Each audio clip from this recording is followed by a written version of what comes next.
Welcome to the DJ Insider Podcast, sponsored by Amplified Events. It's the only podcast where we break down insider information from our weddings, experience, and advice from over 15 years in the wedding industry. We're your hosts. I'm Mike Kane, owner of Amplified Events. And I'm Joe Obamani, the general manager of Amplified Events. Let's get into it. All right, we're back. And today we have one of our new DJs, Micah Frigo. Thanks for coming. Howdy. Welcome back to the podcast. So let's talk with the recap. Tell me about your wedding last weekend. Where were you? Kind of how did it go? Sure. So you're going to have to remind me the full name once again. I think it was Blue Heron. Blue Heron at the Blackthorn. Blue Heron at the Blackthorn. Okay. I believe it's Blackthorn Country Club, Golf Club. Yep. I think it's just outside South Bend there. It was a bit of a drive, about an hour from the office. Not too bad. Probably, in my opinion, the prettiest venue I'd been to so far. Notre Dame takes a close second. Yeah. But I loved the outdoor vibes. I loved just like, have you been there before? Mm-hmm. The ceremony area is shooting right out onto like a massive fairway on the golf course. So it's just super pretty to look at. The weather was great. We had like a little bit of cloud coverage to keep the sun out. And then the sun literally came out as they were getting married. It was like picture perfect. Just beautiful. Yeah. Couldn't have beaten it.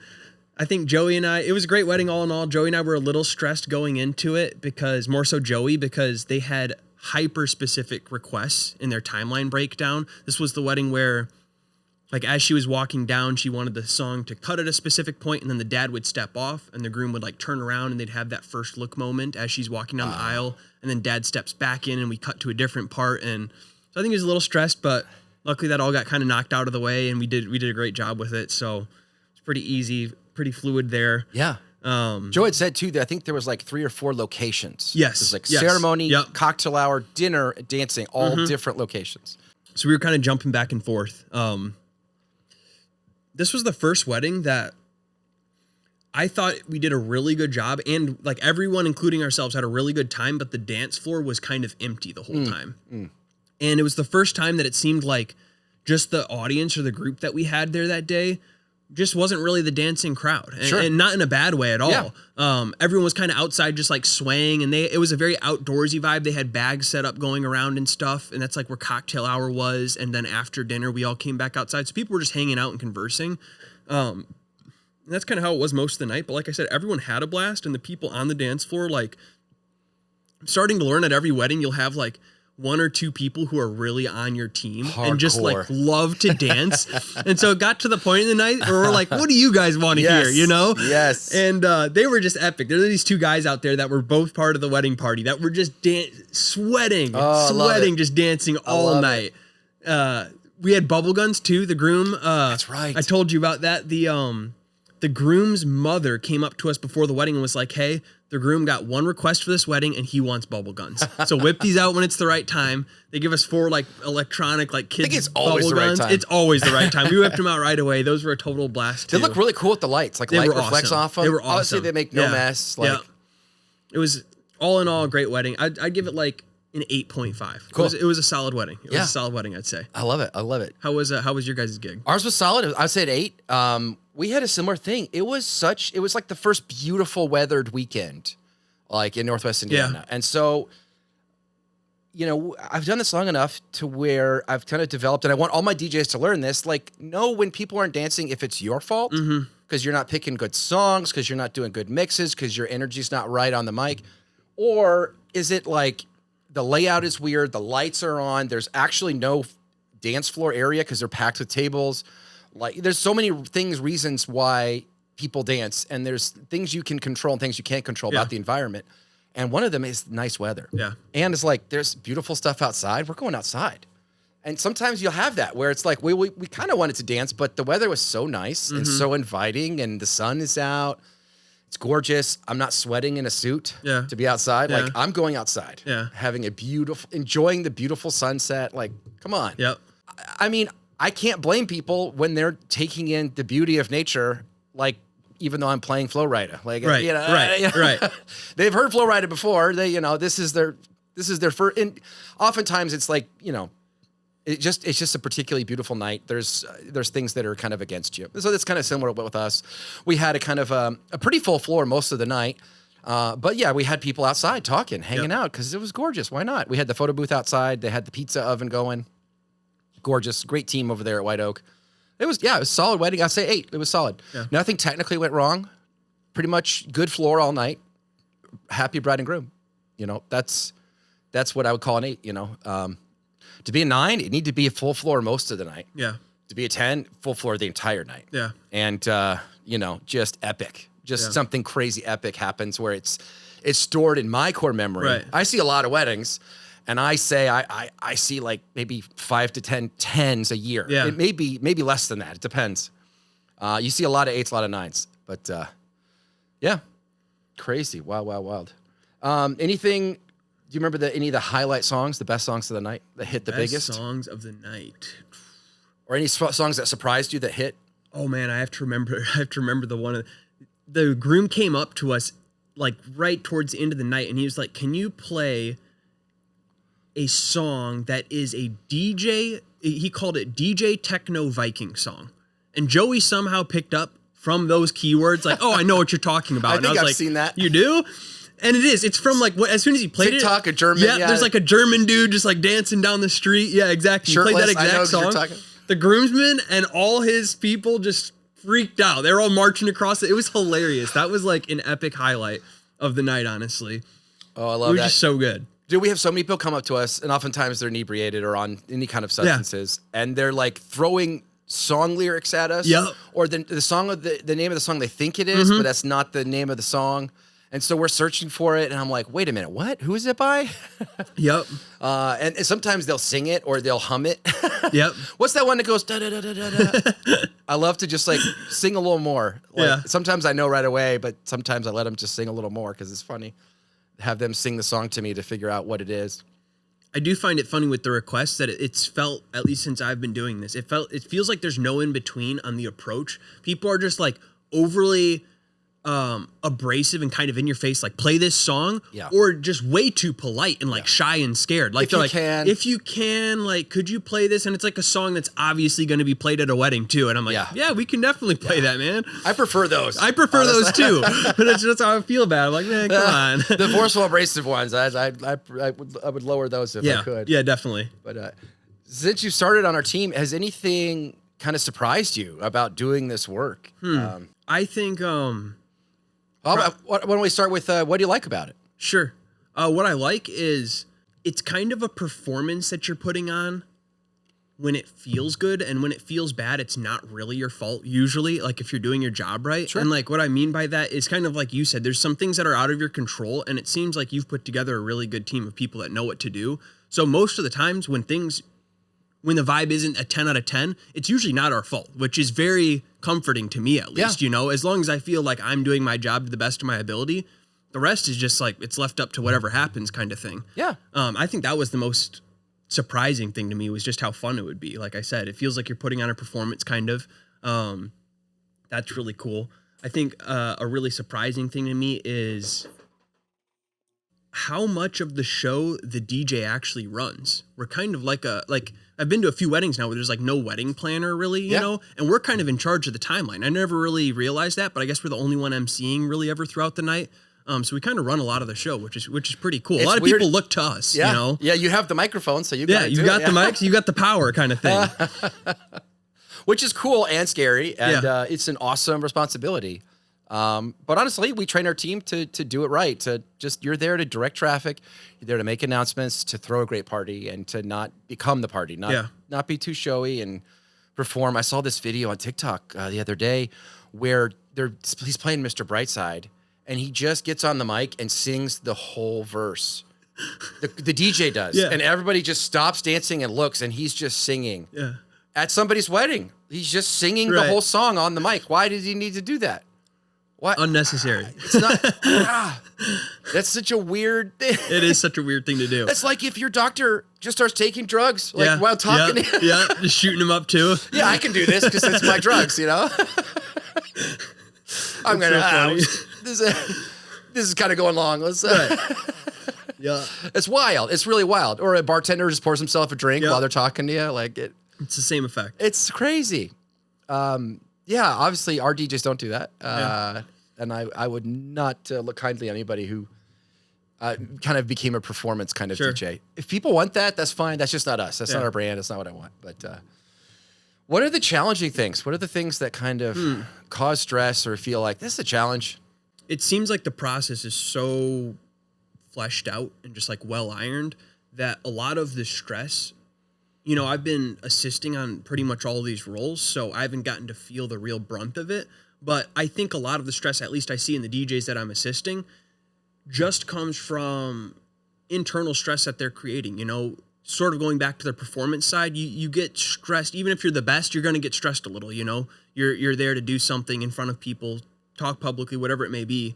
But my point being is that I don't think there's really a whole lot to stress about. You know, we have things so well covered. We show up so far in advance. We usually have multiples of the things we're bringing. If not, we can go get it. Yeah. Any bad thing that could come up, we have covered pretty much, if I'm being honest. Outside We have of a maybe, plan to address. yeah, there's always a plan to address it. I think the most stressful part of any night, though, is the ceremony part. If we're doing ceremony, it just, you know, luckily I haven't been a part of a team that's made any really noticeable mistakes yet. Sure. But that seems like the area that the most noticeable mistake could occur, right? Yeah. Is when everything's just kind of quiet and you're focusing on one major scene, like the bride coming down, or maybe introductions could be messed up. But outside of those things, it feels like once you get past that, the night is just smooth as butter, you know? Yeah. People start It's dancing. time to and- party. The easy stuff. Definitely. The things that stress me out the most are, the ceremony and then the speeches. Yeah. Intros, then speeches. All three of those. Because those are the ones that are the most noticeable if something is going wrong. Yeah. And honestly, usually if something's going wrong there, it's not because of anything I'm doing. It's I'm having a technical problem. I'm having interference on my mic frequency. My mic's dropping out. My song is not connected right and it's not playing properly or it's not loud enough. Things like that. Or what often happens with speeches is user error. They're not using the microphone. Yeah. They've got it way down here. Nobody can hear them. And people are like, why isn't the DJ's messing up? Yep. I'm like, no, the person who's using the microphone, they got to have it up here. And I try to remind people, but you know, you're dealing with people who typically don't speak for a living, who don't use microphones all the time, and they're nervous as heck. And it feels more comfortable to have it down by your waist rather than to hold it up by your face.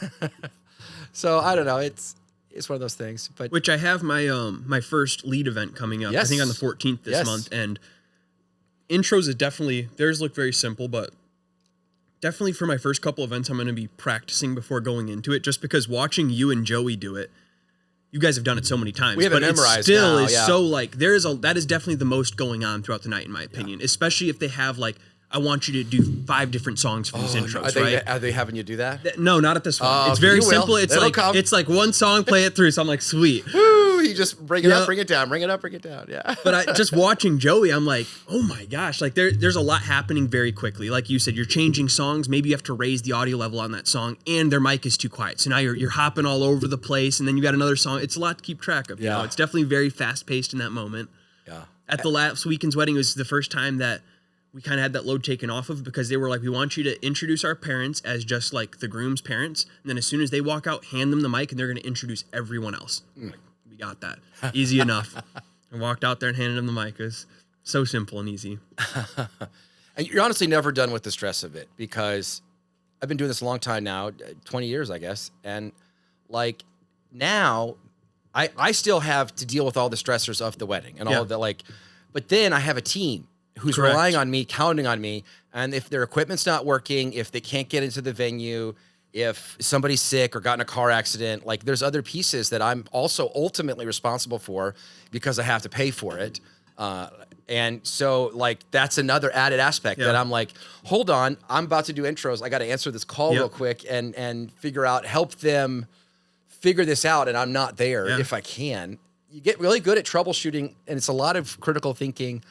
Honestly, just We literally had that 3 weekends ago. The Hyro and I problem- were at our first lead event.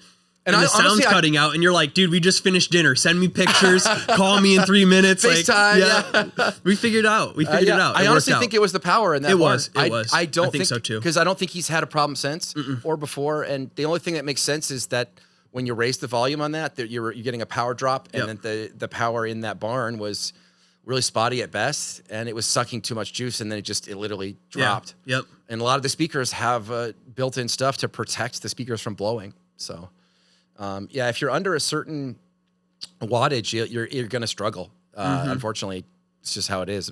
I kind of power worried things about it need as a we constant- walked into that barn because literally the only power outlets within probably 50 feet were like in an old school barn hanging mounted off of a wall, kind of dangling there. Like, man, this is secondary, you know, just lights running across the top type power. And I always try to bring it into context too. I'm like, this was a kind of intermediate, kind of high school, middle school that booked at the last second, and their prom is in a barn, and they deserve top service as anybody does. Yes. But it's just kind of like this isn't like a top tier, most expensive package kind of thing. Right. Like we work with the tools we have, and sometimes you're DJing off the back of a truck, you know, and you do the best you can with that. Yeah. We're all battery powered today, Right. kind of thing. So, man, is there anything? So we did surprises, challenges, stuff you like. What are you looking forward to this upcoming season? There's a few weddings that I'm really excited about. Some of them are because I did their friend's wedding. Sure. And that one was a rager. Yeah. And so I'm like, this one will be good too. Some of them it's like I'm doing a family friend, something like his mom, like my best friend. Yep. Best man at my wedding. I'm doing his mom's wedding in a couple of weeks. That one will just be fun because there's just no stress. Like I just couldn't possibly mess it up. There's a couple ones this fall that I think are going to be just crazy. Yeah. Like, I don't know. And there's also, I'm doing a few new venues. I'm going to the Arbory in July. And so I'm going to do a site visit in a couple weeks with a couple. And that looks like a really pretty, beautiful venue in Chicago. I'm excited to kind of see it and do a walkthrough with the couple to kind of get to know the space. That is like an indoor plant type I think they've done green room or something. Yeah, right? I think it's kind of an old industrial building that Yeah. they've kind of gutted and made into a wedding venue space. So I'm excited to see. I haven't been there yet, so I'm excited to do a walkthrough in a couple of weeks with the couple and the planner. Highly recommend if you ever can do that, if you can make it work with your schedule, to do the walkthroughs with the couple if you haven't been there before. Sure. You know, or if you anyone in our company hasn't been there before. Because it is really eye-opening, and you learn right away, the equipment you need to bring or not bring.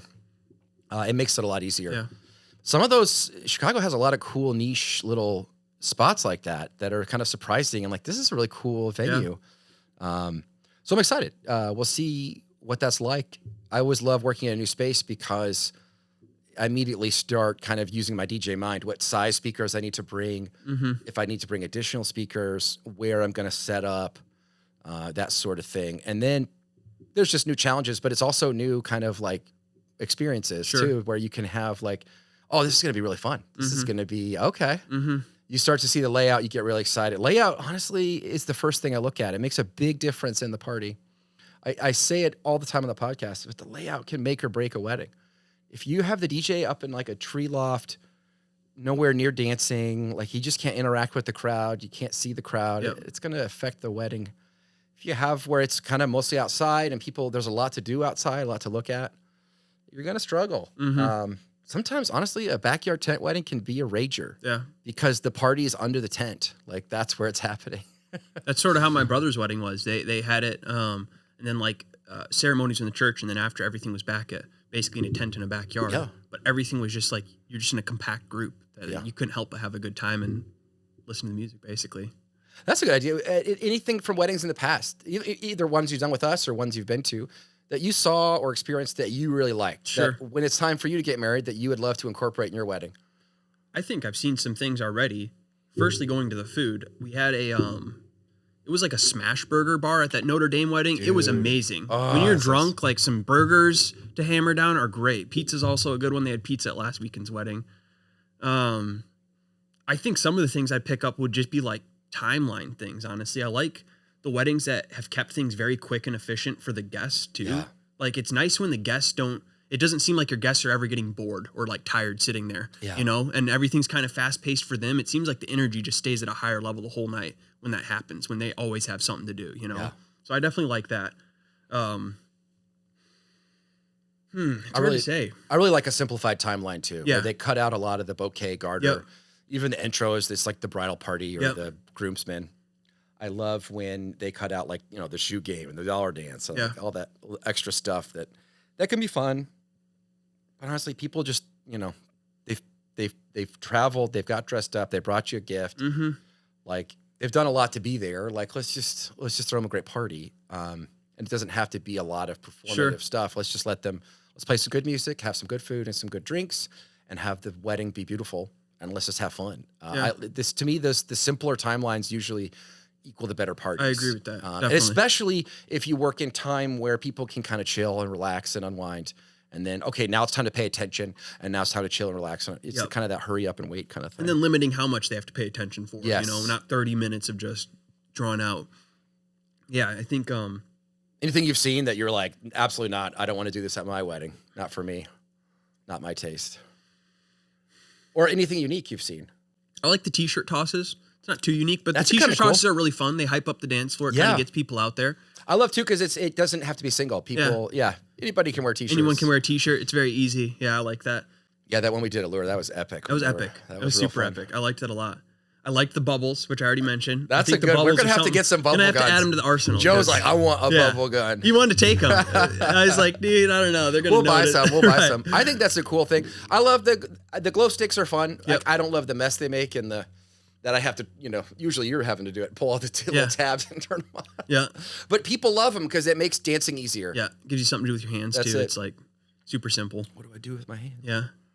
I will say I haven't. I'll put it this way. I think that people giving best man and basically speeches at weddings, there should be someone out there coaching these people and like at least listening to it one time, because it seems like the overarching trend is like 90% of the speeches are so poorly written for like an audience, like they make sense to the bride or groom and that's it, which I guess that's what it's for. So ultimately maybe they're hitting their spot, but a lot of times I'm just like looking at the audience and they're like, all right, like what are they even talking about? Yeah. Or the people that just throw like loads of inside jokes in from 10 years ago. I'm like, come on, man. It's falling kind of flat. It's not a book report. It doesn't have to be a long 2 minutes or less. Yeah. Honestly, Kate and I were talking about it on our wedding on Sunday, because he said he was talking about one we did before, and it was just so bad.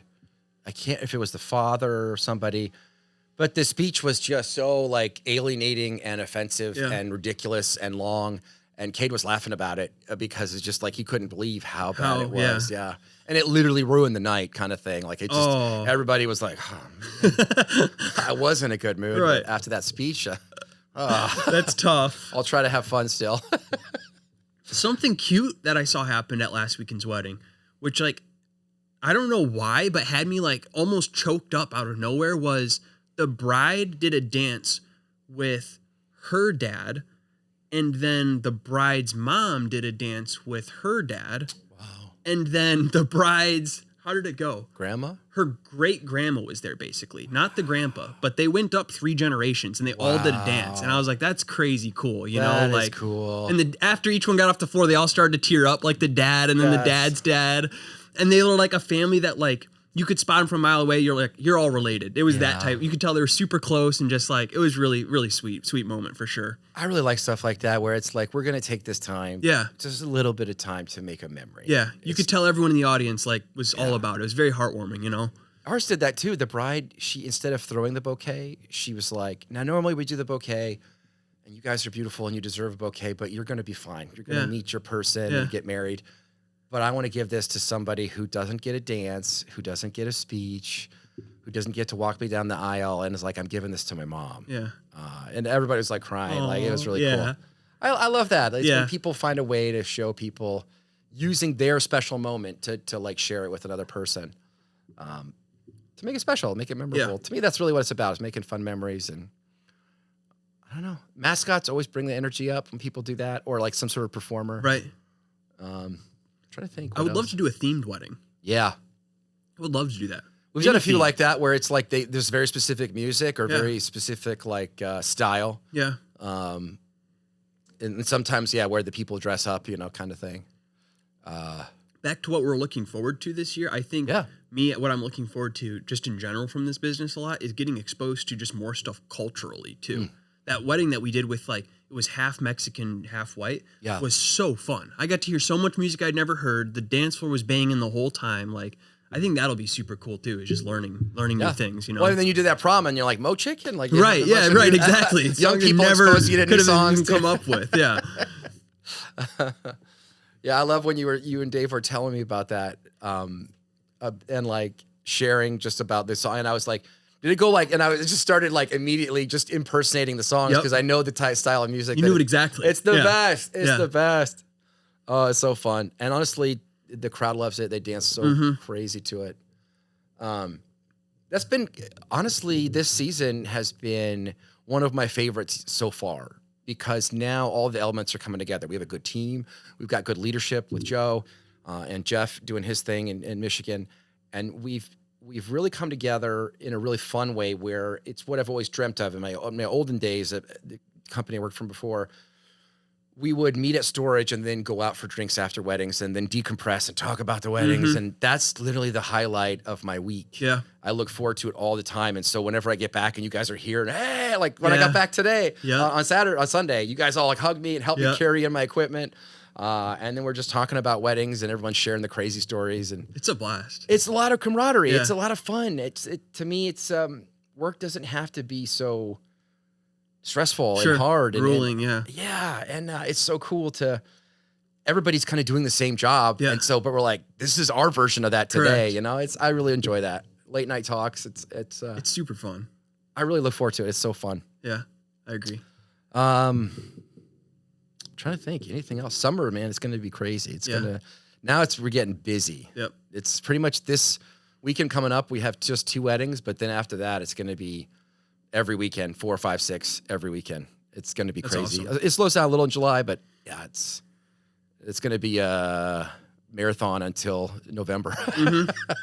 So here we go. I'm excited for it. A lot of weekends. Please don't get sick. Please don't get sick. Yeah, we can wrap up there. That's it's been a pretty good thing. I appreciate you coming on the podcast. Of course, and anytime. As always, I appreciate all your hard work. And I'm Micah. Micah. And we'll see you at your wedding.